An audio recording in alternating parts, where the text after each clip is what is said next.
In this session, I want to talk about pricing objectives, the importance of pricing objectives, and some of the issues associated with setting pricing. So, to start, price is an important element in the marketing mix because it is the only mix, it's the only one of the mix which generates turnover for the organization. So, price is very important, and setting it correctly is extremely important. If you go back to the marketing mix, the three remaining elements, if you remember, the classical view of the marketing mix is there were 4 P's: price, place, product, and promotion. Well, place, product, and promotion really are costs. So it's price that brings in the revenue. And that makes price different, and that's why it is so important. It's also difficult to determine. It's also difficult to fix. To set the price is complicated. Certainly you must take into account supply and demand, basic economic relationships. You must take into account the market. But that's not a precise science. There is a lot involved in setting the price. It's not as mechanistic as perhaps a simple microeconomic diagram, a supply and demand diagram would suggest. There is more to it. And in the remaining slides of this talk, we'll look at some of the aspects that make price such a complicated variable, but such an important one as well. So let's look at price. Now, pricing must take into account the fixed and variable costs. It must do. If the price is fixed below those, the business will certainly cease to exist. So at a bare minimum, the fixed and variable costs must be covered. The price must exceed those. But of course, the price that is actually fixed will depend also on the degree of competition between organizations. Other companies may be selling a similar product. So the price that's set must recognize what the competition is doing as well. So it's not a free hand. You just can't decide on the price unless they are monopolists, the only seller of the product, and the product is somehow essential for us as consumers. Then, of course, they may set a higher price. We would call that an abusive market, and sometimes governments step in to stop companies setting high prices if they find themselves in a monopoly position. But for most cases, they must cover the fixed and variable costs, but they must also recognize what the competition is charging. And what are the company objectives anyway? Are the objectives to survive, to make a big profit, to reinvest? I mean, the company objectives needs to be taken into account when setting the price. What are the objectives? The positioning strategies also need to be looked at. Whereabouts in the market will the product be positioned? Will it be high quality, low quality? What sort of product is it, and what reasonably can they expect as a price? It boils down really to, are customers willing to pay a premium? Perhaps they're not. Perhaps they don't see it as a luxury good. It's a run-of-the-mill good, perhaps, and they're just willing to pay just to get it. They're not overly excited. On the other hand, they may be. So it depends on the product, but it's an essential question to ask. Are customers willing to pay a premium to get this product? Now, you can see from that list how complex setting the price is going to be. There is no rule, there's no equation here, there's no formula It's intuition really. Let's look at the price objectives. What are the organization's objectives, and how does this, or how do they influence the pricing decision? What are the objectives of the business? And what are the organization's objectives in setting the price? Are they trying to squeeze out the competition? Are they trying to put the competition under pressure, perhaps force them out of the market? Or are they trying to set a price that will generate more profits for them? What's the objective exactly? What are they trying to achieve? And asking the question is interesting, because many organizations don't actually pose the question. They seem to run on autopilot. Set the price, see if it works. If it covers costs and makes a profit, okay. This is actually forcing something into the open. What are the objectives of the business in terms of price and the price set? Pricing objectives are goals that the organization aims to achieve when deciding on the cost of its product or services. So it's a double-edged thing, as I said earlier. You look at the costs, that's the fixed and variable costs. Those must be covered. If they're not, the business will cease to exist. But look at the costs and then try to decide what sort of markup on the costs perhaps will be added. What percentage on the cost will be added to try and generate the profit? And what are the competitors doing anyway? Will they allow this to happen? Obviously, the pricing should aim to produce a profit. That's the bottom line. Businesses exist to make a profit.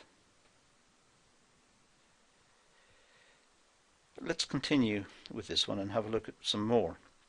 Let's have a look at increased profits.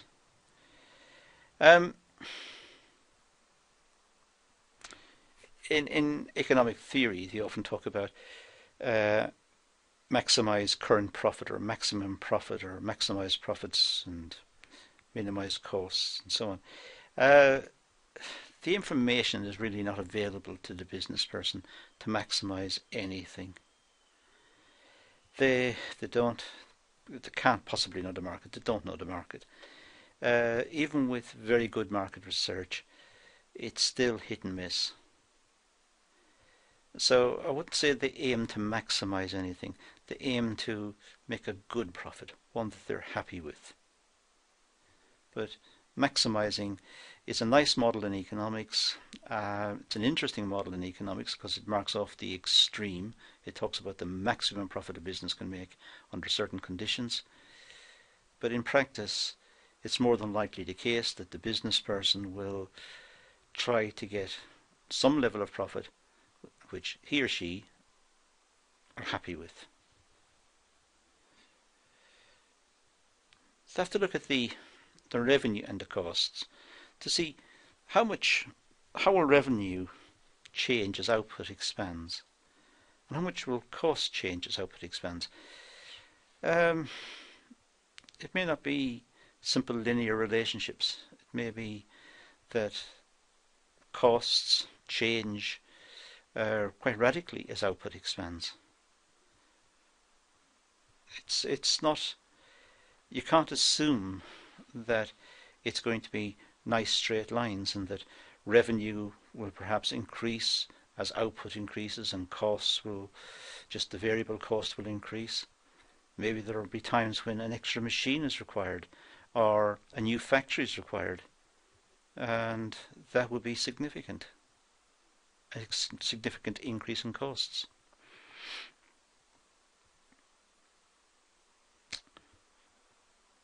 Certainly the price influences the revenue. Increase long-term profits by increasing market share and developing ways to lower costs. Well, that's the ambition. That's what business people are trying to do all the time, to lower costs, to be innovative, to find new, interesting ways of producing the product, cheaper, but also looking at the revenue and what's happening in the market, looking at what the competitors are doing, trying to increase the market share. That's important.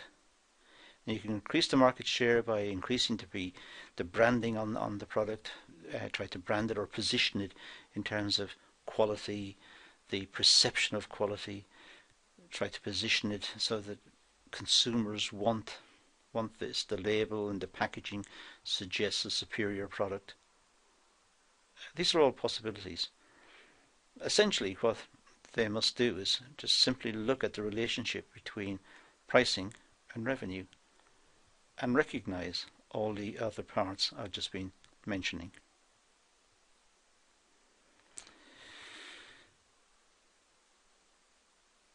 The quality of the product or service sold to the customers. Well,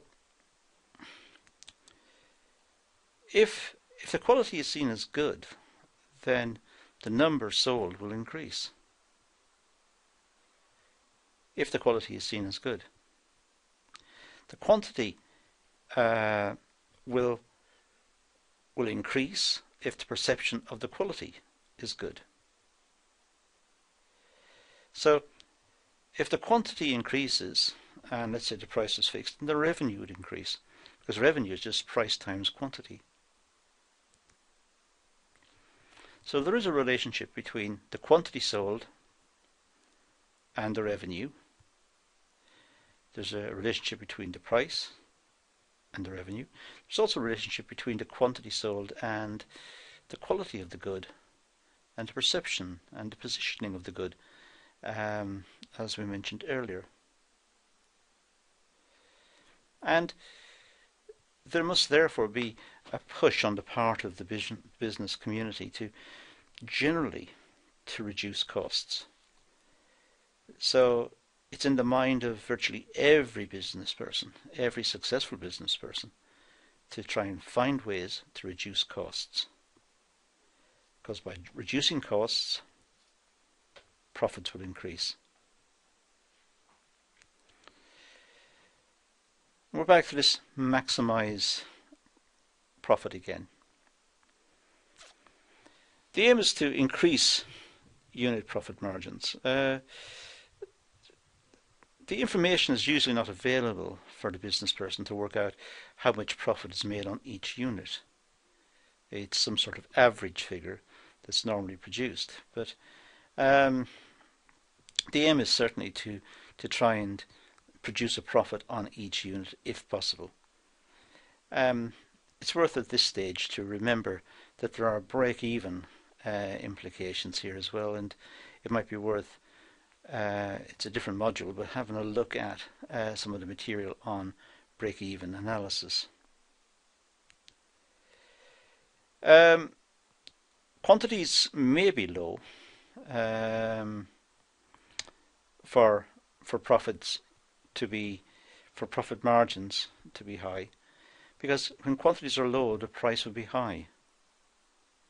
There's less on the market. Customers will bid up the price. So it may be the case. But essentially, to generalize is very dangerous here. And although we're looking for general principles, it does crucially depend on the nature of the product, the objectives of the business, and what's in the mind of the consumer in relationship to the quality of the product, where is it positioned in the market. So there are many other factors to take into account. Let's talk about quality leadership for a second. The price of the product may indicate high quality or low quality. Price is often associated with quality. Sometimes something that's expensive doesn't have to actually have very high quality, but in the mind of the purchaser, it's expensive, and therefore they're expecting high quality. So there is a relationship.